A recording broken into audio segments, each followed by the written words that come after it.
What's going on, everybody? Here in the QA1 garage today with Patrick Miller from Bumblebee Racing. Thanks for stopping by. Yeah. So I would say you're probably our fastest driver on the mod shocks. Talk a little about what you got for a car, engine, horsepower, all that kind of stuff. Well, Dad actually drives, Jeff, but I do the tuning on the car. Yep. It's a 2014 Camaro Pro Mod running Radial versus the World. Car's been 359, 210 mile an hour. Makes around 4,000 horsepower, but been nine flat 60 foot on the mod series on a 315. Technically been 893 60 foot on a 275, which is the fastest 60 foot for a 275 tire. Very cool. So Dad's been behind the wheel. Was he kind of the guy that got everybody started in drag racing, or did he get welcomed into it by other people? Yeah, my dad got us all started. He actually was drag racing a long time ago before I was born, and got out of it once I was born. Didn't really have a whole lot of help. So very cool. Got into airplanes, and then when we moved to South Carolina, we got back into drag racing. Sweet. So talk a little about when the mod shocks came along for your program. What kind of changes did you guys notice? Did you have better tunability, just overall better times? What did you notice? Did have a lot more control over the shock over the previous shocks we were running. Had less failures with them. Some of the other shocks, they have some seal issues, leak a bunch, won't hold CO2 or, well, nitrogen in the canisters. Yep. Haven't had any of those issues out of the mod series. I mean, they've been bulletproof.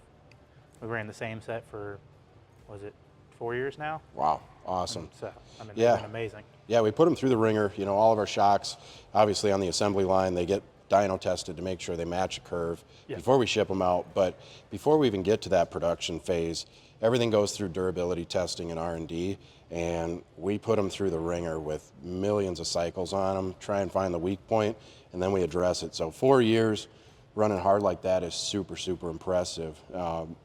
I know you guys aren't running the standard valve packs that come in them.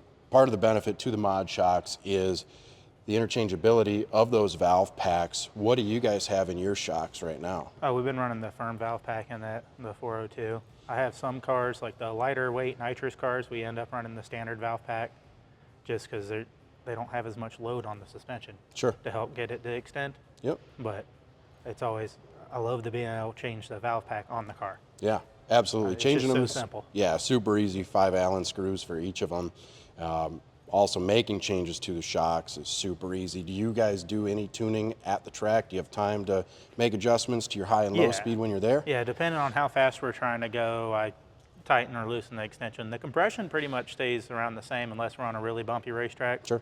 Which then I tend to loosen the low speed a little bit more on, just for like the shutdown area. Awesome. Yeah, and I know you brought some shocks with you, so we're going to play with those today. We'll go back in the lab, take some of them apart, run them on the dyno, do some playing with that. Just kind of some fun questions for you I always like to ask. Any memories that stick out for you guys, you know, with your dad at the track?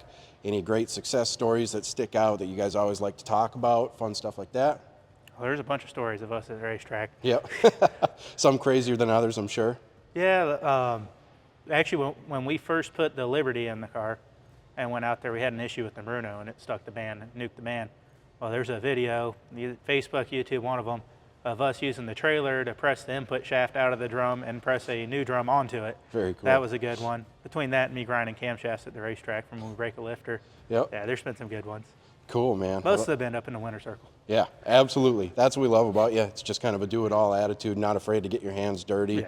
Yeah. I know you get nitty-gritty with the shocks amongst everything else with the car, so really appreciate you running the shocks and stopping by today. So if you want to, we'll take a little walk back into R&D and start taking these apart and have some fun with them. Awesome.